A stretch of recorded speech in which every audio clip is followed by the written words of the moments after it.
Welcome back. Empower Field at Mile High in Denver. Factory Bike, I don't know, Friday, I guess. Factory Bike Friday. Probably won't see it on Friday, but nonetheless, we are here. This man needs no introduction. Ryan who? I don't know. Jade Dungey, that's right. The man behind the number 4 Chase Sexton Factory Red Bull KTM. Look we're in a points race right now here, people. This is Denver. We're at the second to last round. This is still possible. So we got, I'm going to say it.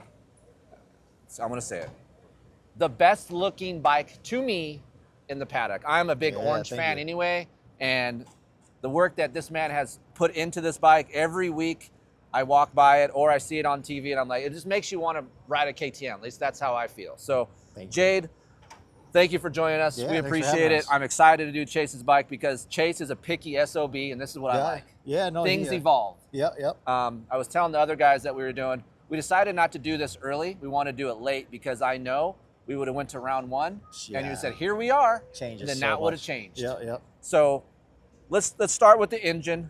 In the world of people watching this, consumer factory edition, easy to ride engine, smooth, long feeling power. Does that kind of change? You just kind of bring all that up, or what does Chase like in his engine? The biggest thing is Chase likes a lot of torque and a lot of meat up front. So we were pretty good last year, but he was wanting more. So off season, we basically brought that curve and shifted it more to the front to mid. So it's when that thing's there, it's ready to rock. So it's still got good over rev and peak. But the biggest thing, it has a lot more torque this season. So and I mean, it showed his starts have gotten better. Like just all around, everything's gotten a lot better. And we did some stuff with the bottom end.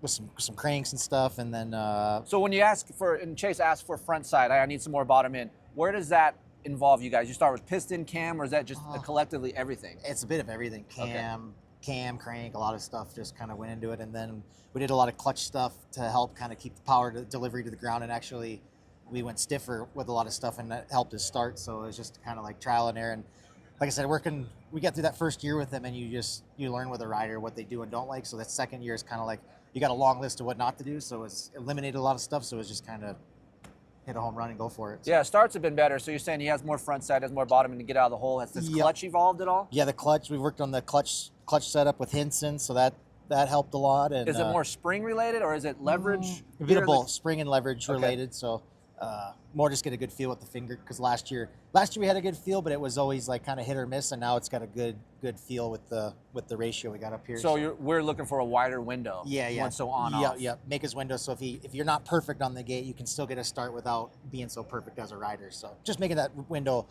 more reliability for him, more easier. So overall ETS Racing Fuels, you have your now factory ECU. It's not a Get or a Vortex. It's its own proprietary KTM ECU map for you guys. Yeah, we have a deal with Morelli, and they supply us all the ECUs. And basically, we can go in there and do anything you can think of. We can do, and then the factory does a lot. And then we got a data guy, Zach White.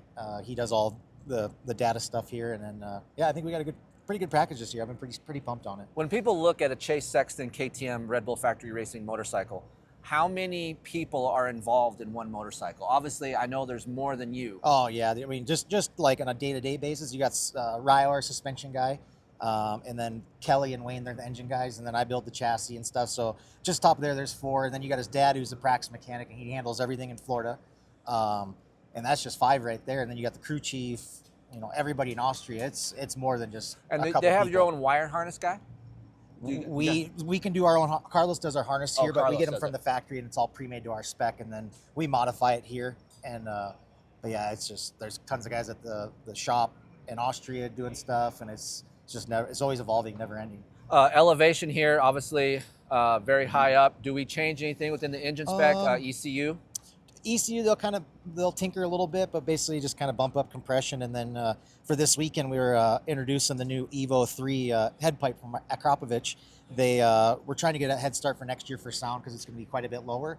Well, in doing that, they've figured out how to get more power too. So this is with altitude, we need more power. So we're bringing that to the table this weekend. So hopefully that works good. But we tried it down in Florida this week, and the guys were happy. So basically for sound, but also to try to keep the power. Well, the main thing was sound, but not lose power. Well, they ended up figuring out they got more power. So was best of both worlds. So that was pretty cool. Yeah, so I'll have Tom zoom in on that later, but yeah, it just looks like a pregnant portion of this the Akrapovic in the front. So crazy looking. I first thing I saw when I came over here to the Red Bull tent. Gearing, we're on the same gearing. What is he on for gearing? He's been on 1452 all season. Usually at altitude you'll bump it up a tooth, but I think with everything we did with the engine package, we left it because with the 450 guys and some of the 250 guys, they're so finicky with the chassis, with the wheel and stuff. So we're trying to keep suspension the same and then just kind of get more power with the engine and not do it happen with gearing. So I'll look at probably the biggest thing we want to talk about with the KTM. For me in the production world, I love the engine. It's probably the best engine for me to ride, friendly, easy to ride for us idiots that like to go ride on the weekend. But you're looking at a guy, Chase Sexton, pushes the motorcycle to its limit. Chassis and suspension is the point of I really wanted to talk about in this video. So look at rumors going around, different internals inside the WP forks. I mean, you guys can put that together. He's not going to say anything. He's going to have a poker face on me, so why even ask? So as far as a spring fork, I'm going to say that. Yeah. We have a spring fork. Yep. He's not on air. Yep. I'll start out. I'll make it easy for you. Yeah. How different is Chase's suspension versus AP's? And you've worked for both guys. Yeah, AP is all hold up, super stiff. Where Chase, he wants it soft because he's very finicky with hand feel. Like as soon as you get too stiff, he just complains about hand feel. But at the same time, it needs to be soft, but actually have a little hold up. So we worked a lot internally with the stuff, and he's not that, compared to most guys Supercross, he's not that stiff. How much has he changed his spec during the year? Give me a number. How many times? Since Anaheim 1, we've maybe gone down on spring rate. Okay. And that's really, we haven't really touched the forks at all. Shock, we were tinkering a little bit the first West Coast swing, and then once we left, he hasn't changed settings since Daytona. Okay, so internally, internal stuff, it was just couple little stuff. It wasn't big stuff. So otherwise, we've just been clicking around. That's all we've been doing. Yeah, clicking fork around. Fork height's been the same through the whole time? Or did we change that? We've been fluctuating from 5 to 6 mil, but for the most part, ever since was it Foxborough, he maybe touches one click here and there. And then when he won in MetLife that weekend, I didn't touch one thing. Set sag, and he didn't touch one thing all day, which for him is pretty big. So he must have been feeling it that day, which was pretty sick. Yeah. What offset are we running? And I know there's probably races in here. If you can. No, he's just 0.24s. 0.24s. Yep, nothing. He's very. When it comes to the chassis, he's very. People think he's quite different, but he's very similar. Like very neutral with everything. So. And we have titanium bolts. Yep, MetTech hooks us up with all the titanium. Carlos has a good relationship with them, and they take care of all of our tie stuff, even in the engine. So they. Do we have titanium bolts through the pivot and? No, more just for feeling. We don't have it, and the big pivots are all titanium, but like linkage and stuff, we just keep it steel because we can put new one every weekend, and just kind of it's a really high load, so we just kind of caution on the side of being safe versus. So swing arm pivot titanium. He's on steel. Steel, and then axle is everything's front rear's tie. Tie. Okay, so swing arm. And they couldn't really tell the difference. It was more just to keep the weight down. Got it. Where's this thing? Are you allowed to talk about weight on this thing? Is that we can. We're close. Like what is the AMA limit? The limit's 220, and we're floating in there. We're getting pretty close. That is insane, people. A 450 motorcycle weighing close to 200. Just think about this. A YZ 125 is 203, 4, 5 pounds. Like it's insane. Yeah, I think like out of the box they're like 2.4. Yeah, so a 450 factory bike is so light. And it handles so well. It's mind-blowing for me. Like with some weight comes stability. Do you guys go up in weight as we hit the outdoors, or we stay within? You'll go up with the moose in the rear. It's pretty much he's not going. Our first test in outdoors right now is basically just fork and shock. Everything else translated to motocross. So the only thing we'll fork and shock, and then put a moose in for going racing. But it's not. It don't really fluctuate too much from outdoors to Supercross weight-wise. Wow, crazy. And then we already got big radiators on just because of with it being mutter, so we'll run that for motocross. So do we put a fan on for motocross? No, unless it's like super hot. Or we ran a fan for when it was really muddy in Foxborough, and just to keep temperatures down. But for the most part, we don't even really run fans for outdoors unless it's like over 100 degrees if it's really hot, if it needs it, and then if it's a mutter. But yeah, the last 3 seasons of outdoors, we haven't ran fans. So. give us a little bit of info on telemetry here. So a lot of the people see this little box on the front. Do we run that every week? Yeah, every week I run the little the string sensor for the fork, and we always mess with people. They're like, "What is that?" And we're like, "Oh, it's a guitar string." Yeah. But yeah, it measures the suspension and I keep it on for the main event because if it just snaps off and it's not gonna, it'll just roll back in and it won't mess with the bike.